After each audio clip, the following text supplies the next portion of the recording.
Bienvenue dans ton calendrier de l'Avent du Mindset. Pendant tout le mois de décembre, nous allons traiter développement personnel, psychologie, entrepreneuriat pour préparer l'année qui s'en vient. Je te souhaite une très bonne écoute. Bonjour et bienvenue dans ton calendrier de l'Avent du Mindset. Aujourd'hui, je continue l'histoire. Mon histoire, celle qu'on a commencée hier. Accroche-toi, parce que le meilleur est à venir. Donc comme je te l'ai raconté hier, ma vie a été faite de péripéties. D'abord, un papa voyou qui a jamais vraiment été présent, qui s'est jamais vraiment occupé de moi et qui, lorsqu'il était là, n'était pas vraiment là. D'ailleurs, c'est comme ça que j'ai écrit ma conférence.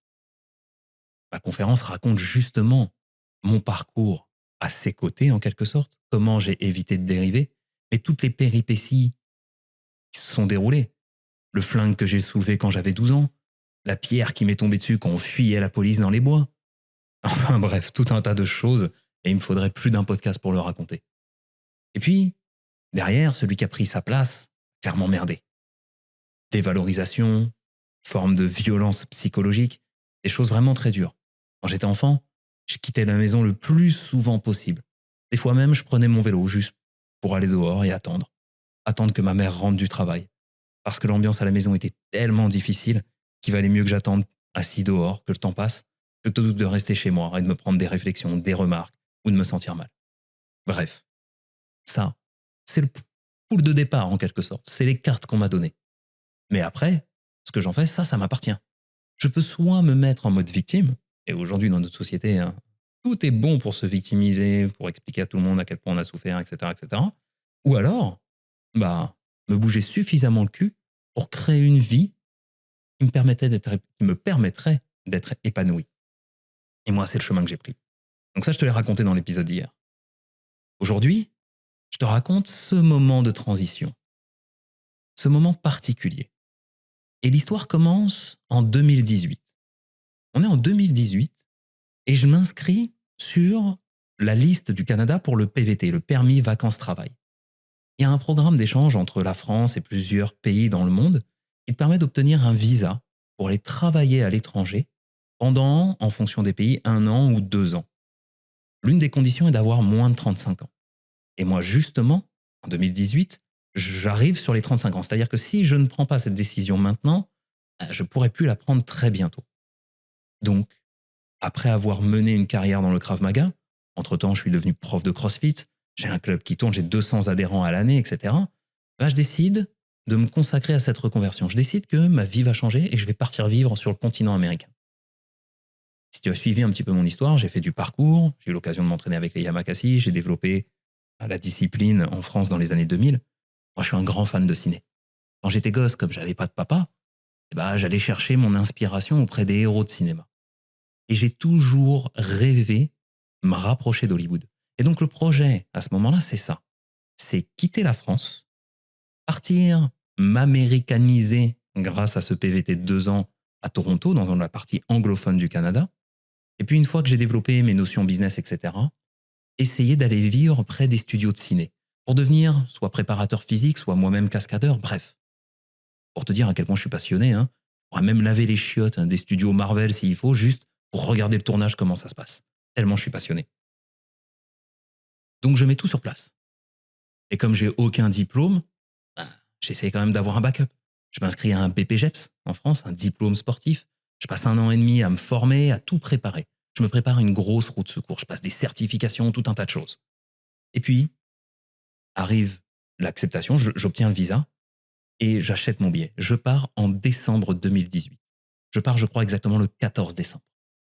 Sauf que quelques mois auparavant, on est en été, l'été 2018, tu sais, à Montpellier, il fait beau, il fait chaud, on fait du sport, plein de testostérone, des jolies nanas. Et il y a une très jolie nana qui s'inscrit au club. Et moi, j'ai une espèce de petit coup de cœur. Et donc, je l'invite, mais elle, non, moi, tu sais, prof de sport qui drague toutes les adhérentes, c'est pas pour moi. Oui, mais moi, je suis pas comme ça, hein. Non, Romain, il est pas du tout comme ça. Rappelle-toi ce que je t'ai dit hier. J'ai grandi de mes 0 à mes 5, 6 ans, entouré de femmes. Tu sais, l'enfant roi, au milieu de le coq dans la basse-cour. Et donc, en fait, Ça, plus l'absence d'un père, plus des repères un petit peu pas stables, en quelque sorte. Ma façon d'exister à ce moment-là, avec mon manque de confiance en moi, c'est quoi? C'est de me cartonner au sport, d'avoir un physique ultra athlétique, d'être en mode séduction permanente, en mode consommation de sexe abondante aussi. Et c'est ça qui me définit. Je me suis créé un personnage à ce moment-là. Sauf qu'intérieurement, je suis vide. Mon club a du succès, j'ai du succès auprès des femmes, j'ai du succès ceci et là, mais intérieurement, c'est vraiment le néant. Je suis déconnecté de moi-même, je suis pas forcément heureux, j'ai pas confiance en moi, je me trouve gros, alors que sincèrement, aujourd'hui quand je revois les photos, je suis gaulé comme c'est pas permis, mais il y a quelque chose qui va pas. Bref, je rencontre cette personne, et puis elle me raconte aussi un parcours de vie difficile, et là, moi, je fais ce que je sais très bien faire, me positionner en sauveur. Moi, t'inquiète pas, je vais changer ta vie. Si tu me fréquentes, tu vas voir. Ta vie va s'améliorer, etc., etc., etc. Et cette personne-là me dit oui, mais tu sais, moi, Romain, de toute façon, je veux que des choses sérieuses. Bah, ça tombe bien, je suis très sérieux. Et dans 6 mois, je pars vivre à l'autre bout du monde. Et ce que tu ne sais pas encore, c'est que tu vas tomber amoureuse de moi, que tu vas quitter ton job et que tu vas venir me rejoindre là-bas. Je lui dis vraiment ça au premier rendez-vous. Et en fait, ça s'est à peu près passé comme ça. On est tombés amoureux l'un de l'autre. Vraiment un coup de cœur monumental. Et puis, on arrive au mois de décembre. Le 1er décembre, je rends mon appartement. Je vais habiter chez elle.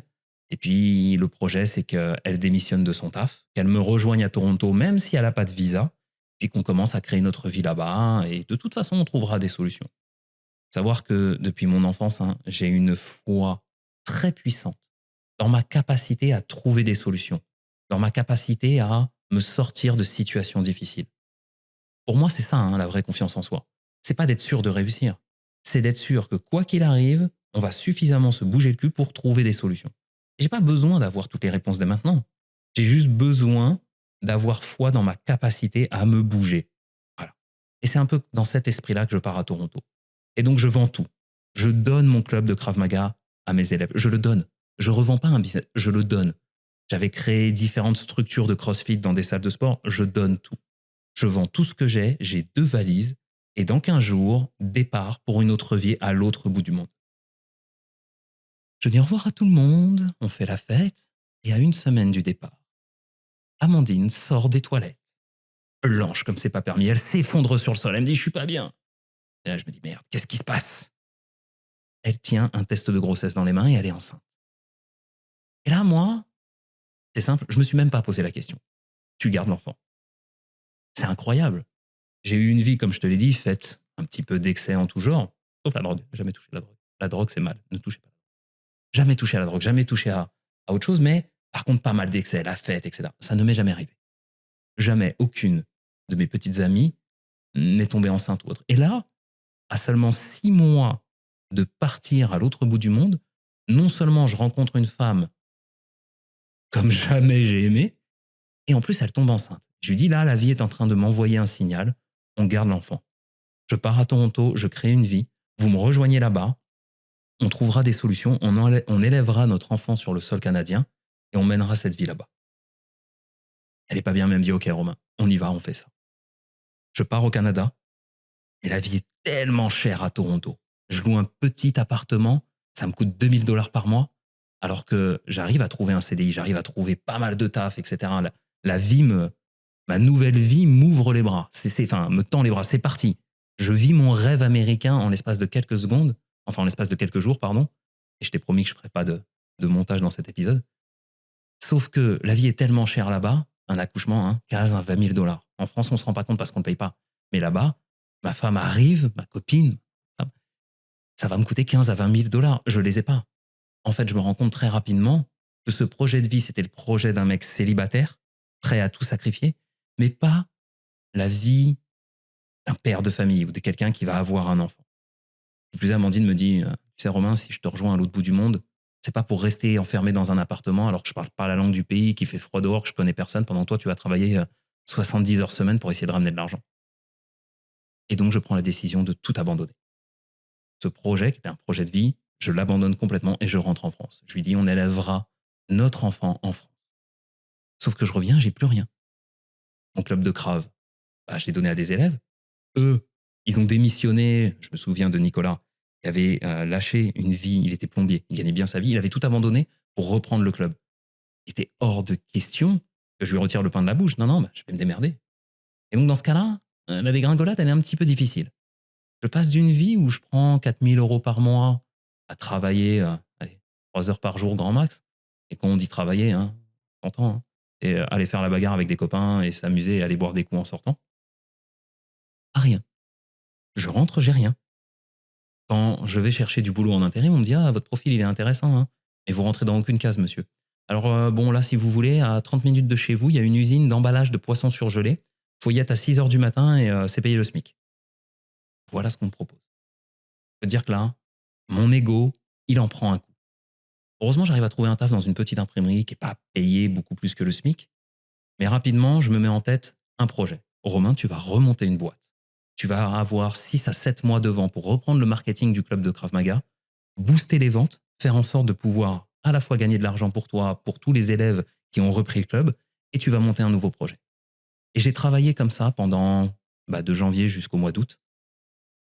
Je travaillais pendant ma pause repas. Je m'enfermais dans ma voiture. Je faisais des business plans, je faisais des choses. Je me levais plus tôt le matin, je continuais de démarcher le soir. En gros, je cumulais 2 emplois en attendant que cet enfant arrive. Ma fille est née au mois d'août, dans l'espoir de remonter une entreprise et de pouvoir m'en sortir. Spoiler, on a monté l'entreprise et on l'a fermée au bout de 4 mois parce que toutes ces conneries de business plan, d'études de marché, tout ça, une fois sur le marché concret, on s'est rendu compte que c'était pas viable. Et donc, il a fallu trouver une autre solution. Je vais boire un coup avec un pote un soir. Et il me dit: «Romain, moi je me suis formé à la PNL. Tu connais la PNL?» «Ouais, j'en ai entendu parler, c'est un peu le truc sur le mental, hein». Et il me dit: «Ouais, c'est ça. Regarde le documentaire de Tony Robbins sur Netflix.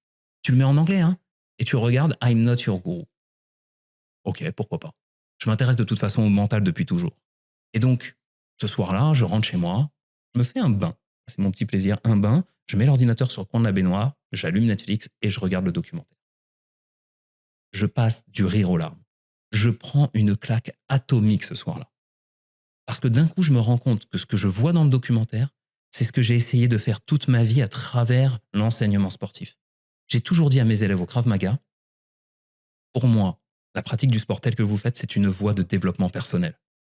Vous voulez venir apprendre à vous défendre, à mettre des coups de poing, mais en vérité, ce que vous obtenez, c'est plus de confiance en vous. Sauf que, à l'époque, quand je me renseignais là-dessus, c'était un cursus universitaire en psycho, et t'as compris, l'école et moi, ça fait pas bon ménage. Et là, d'un coup, je vois une autre méthode, quelque chose qui me correspond plus percutant, plus direct. Le lendemain matin, je prends 6 000 € et je m'inscris en PNL dans une formation dans un institut juste à côté de chez moi pour devenir coach. Ce jour-là, ma vie a basculé. Le reste, c'est arrivé très vite. Quelques mois après, le Covid nous frappe. Je me retrouve sans aucune ressource puisque je suis obligé de fermer mon club de Krav Maga.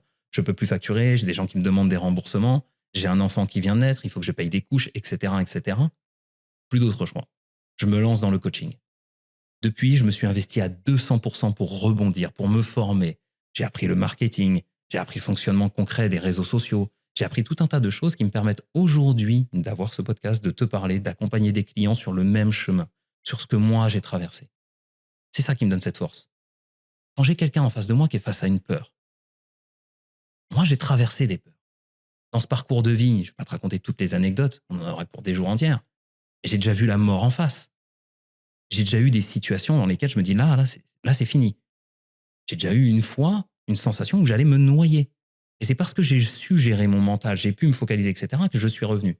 Donc quand j'ai des gens en face de moi qui ont peur, des peurs viscérales, peur de parler en public, peur de s'exposer, tout ça, moi, je l'ai moi-même traversé.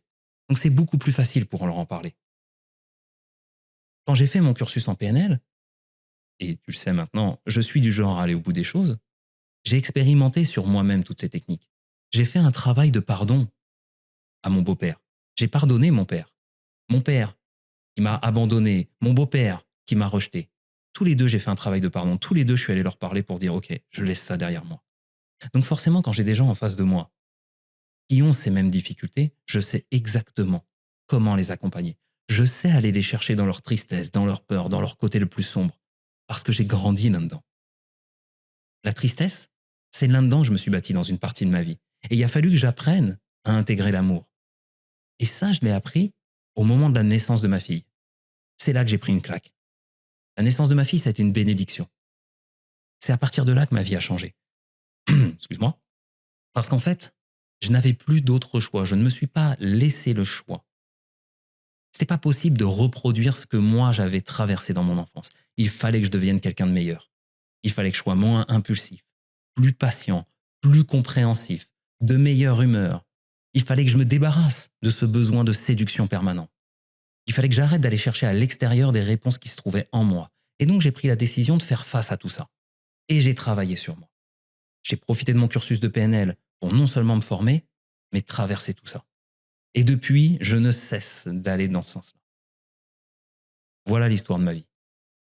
L'histoire d'un enfant qui avait pas mal de capacités, mais l'environnement a joué contre lui. Et malgré tout, je suis là. Malgré tout, j'ai réussi à me relever. J'ai de grandes ambitions.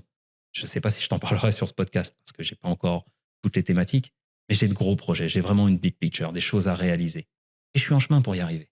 Bien évidemment, il y a encore des difficultés, il y a encore des choses à franchir.